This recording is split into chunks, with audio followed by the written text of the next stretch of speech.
Hi എല്ലാവർക്കും നമസ്കാരം. ഇന്ന് നമുക്ക് അരിപ്പൊടി കൊണ്ട് ചെയ്തെടുക്കാൻ പറ്റിയ നല്ല അടിപൊളി ഒരു സ്നാക്കിൻ്റെ റെസിപ്പി കണ്ടു നോക്കാം. നല്ല ക്രിസ്പി ആയിട്ടുള്ളൊരു സ്നാക്കാണ്. ഞങ്ങളുടെ കർണാടകയിൽ ഇവിടെയൊക്കെ ഇതിന് കോടുബള എന്നാണ് പറയുന്നത്. സാധാരണ ബേക്കറിയിലൊക്കെ പാക്ക് ചെയ്തൊക്കെ നമുക്ക് മേടിച്ച് കഴിക്കാൻ കിട്ടും. കഴിച്ചാൽ കഴിച്ചുകൊണ്ടിരിക്കാൻ തോന്നുന്ന നല്ല അടിപൊളി ഒരു സ്നാക്കാണ്. അപ്പോൾ എൻ്റെ ഈ വീഡിയോ കണ്ടുകൊണ്ടിരിക്കുമ്പോൾ നിങ്ങൾക്ക് ഇഷ്ടപ്പെട്ടാൽ ലൈക്ക് ചെയ്യാനും ഷെയർ ചെയ്യാനും എന്നെ ഒന്ന് സപ്പോർട്ട് ചെയ്യാനും മറക്കരുത്. ആദ്യം നമുക്ക് ഒരു പാത്രം എടുത്തിട്ട് അതിലേക്ക് 1 കപ്പ് അരിപ്പൊടി എടുക്കാം. ഞാനിപ്പോൾ 1 കപ്പ് അരിപ്പൊടിയുടെ അളവാണ് കാണിക്കുന്നത്. ഇനി ഞാനൊരു വലിയ സ്പൂണാണ് എടുത്തിരിക്കുന്നത്. ആ സ്പൂണിന് ഒരു 3/4 സ്പൂണോളം വെളുത്ത എള്ള് എടുക്കുന്നുണ്ട്.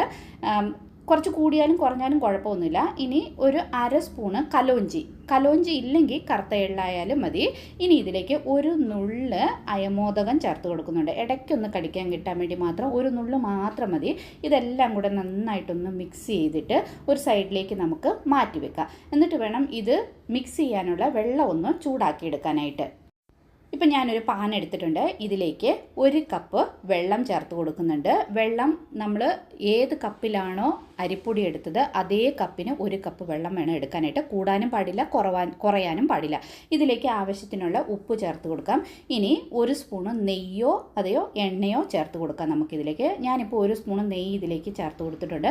ഇനി ചെറിയ 1 സ്പൂണിന് 1 സ്പൂണ് മുളക് പൊടി, കുറച്ച് കളറുള്ള കാശ്മീരി പൗഡർ ആണെങ്കിൽ നല്ലതായിരിക്കും. പിന്നെ ഒരു 1/4 സ്പൂണ് മഞ്ഞൾപ്പൊടിയും ഒരു കുറച്ച് കായത്തിൻ്റെ പൊടിയും കൂടെ ചേർത്ത് കൊടുത്തിട്ട് ഇതെല്ലാം നന്നായിട്ട് മിക്സ് ചെയ്ത് ഈ വെള്ളം നന്നായിട്ട് തിളയ്ക്കണം.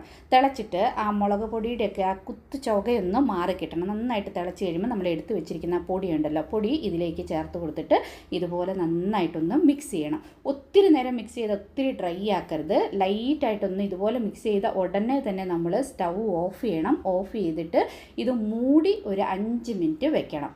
5 മിനിറ്റ് വെച്ചാൽ മതി. കൂടുതൽ നേരം ഇരുന്നാൽ ഡ്രൈ ആയി പോകും. 5 മിനിറ്റ് കഴിഞ്ഞ ഉടനെ തന്നെ ഇത് തുറക്കണം. തുറന്നു കഴിയുമ്പോൾ നല്ല ചൂടായിരിക്കും. അപ്പം കുറച്ച് പച്ചവെള്ളം വേറെ ഒരു ബൗളിലേക്ക് കുറച്ച് പച്ചവെള്ളം എടുത്തിട്ട് കൈ ഒന്ന് വെള്ളത്തിൽ നനച്ചിട്ട് ഇതുപോലെ നമ്മൾ വെള്ളം ഇതിലേക്ക് ഇനി ഒട്ടും തന്നെ ചേർക്കാനില്ല. കൈ നനച്ചിട്ട് അങ്ങനെ തന്നെ ചൂടോടുകൂടി നമ്മളിതൊന്ന് പെട്ടെന്നൊന്ന് ഇതൊന്ന് നമ്മൾ മിക്സ് ചെയ്ത് എടുക്കണം. ഒരു ചപ്പാത്തി മാവൊക്കെ നമ്മൾ കുഴയ്ക്കുമല്ലോ ആ രീതിയിൽ. ഇതുകൊണ്ട് ഇതുപോലെ ഇപ്പോൾ ചൂടൊക്കെ ആറിയിട്ടുണ്ട്. ഇനി നമ്മൾ കൈ വെള്ളത്തിൽ അധികം നനയ്ക്കണമെന്നില്ല. വെള്ളം അതും കൂടി പോകാൻ പാടില്ല. അപ്പോൾ ഈ ഒരു കൺസിസ്റ്റൻസിയിൽ തന്നെ വേണം നമുക്ക് മാവ് കിട്ടാനായിട്ട്. അപ്പോൾ ഇതുപോലെ നന്നായിട്ട് ഇനി നമ്മൾ ഇതൊന്ന് മിക്സ് ചെയ്യണം. വേണമെങ്കിൽ ഒരു കുറച്ച് എണ്ണ മിക്സ് ചെയ്താലും കുഴപ്പമൊന്നുമില്ല, ഇല്ലെങ്കിലും കുഴപ്പമില്ല. നല്ല ഇതുപോലെ നമ്മൾ മിക്സ് ചെയ്യുമ്പോൾ നല്ല വെണ്ണ പോലെ ആകും. ഇനി ഇത് നമുക്ക് വേറൊരു ചപ്പാത്തി നമ്മൾ പരത്തുന്ന പലകയിലേക്ക് മാറ്റി കൊടുക്കാം. എന്നിട്ട് ഇതിൽ നിന്ന് കുറച്ച് മാവ് എടുത്തിട്ട് ഇതുപോലെ കൈ കൊണ്ട് റോൾ ചെയ്യണം. ആദ്യമായിട്ട് ചെയ്യുമ്പോൾ ചിലപ്പോൾ പൊട്ടിപ്പോകാനൊക്കെ ചാൻസ് ഉണ്ട്. എന്നാലും നമുക്കിത് പെട്ടെന്ന് ചെയ്തെടുക്കാൻ പറ്റും. ഇത് കണ്ടോ, ഇതുപോലെ ചെറിയ റോളാക്കിയിട്ട് ഇത് റൗണ്ട് ചെയ്ത് എടുക്കണം.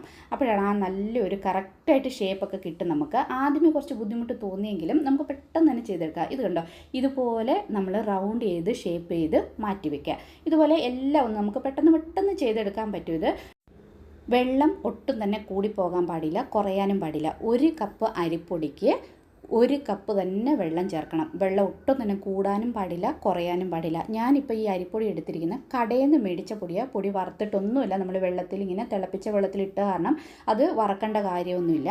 അപ്പം നമ്മൾ കറക്റ്റ് വെള്ളത്തിൻ്റെ അളവൊക്കെ കറക്റ്റാണെങ്കിൽ ഇതുപോലെ നമുക്ക് പെട്ടെന്ന് തന്നെ ഈ ഷേപ്പ് ചെയ്തെടുക്കാൻ പറ്റും.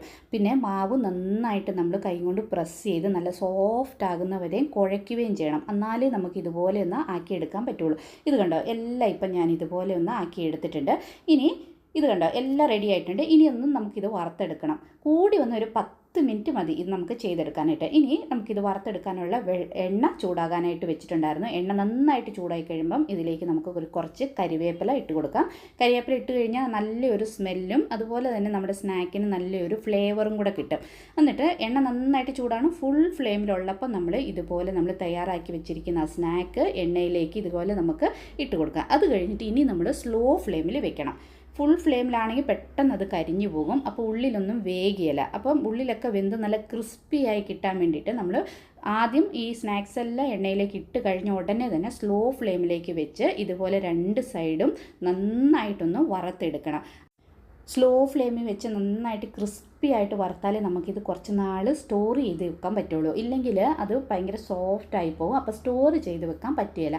അപ്പോൾ നമ്മൾ സ്ലോ ഫ്ലെയിമിലിട്ട് ഇതുപോലെ നല്ല ക്രിസ്പി ആയിട്ട് വറുത്തെടുത്ത് കഴിഞ്ഞാൽ നമുക്കിത് മാസങ്ങളോളം സ്റ്റോർ ചെയ്ത് വെച്ച് കഴിക്കാൻ പറ്റും. ഈവനിങ് സ്നാക്കായിട്ട് കുട്ടികൾക്ക് നമുക്ക് ബോക്സിൽ സ്നാക്സിന് കൊടുത്ത് വിടാനൊക്കെ നല്ല അടിപൊളി ഒരു സ്നാക്കാണിത്. നല്ല ടേസ്റ്റാണ് ഇത് കഴിക്കാനായിട്ട്.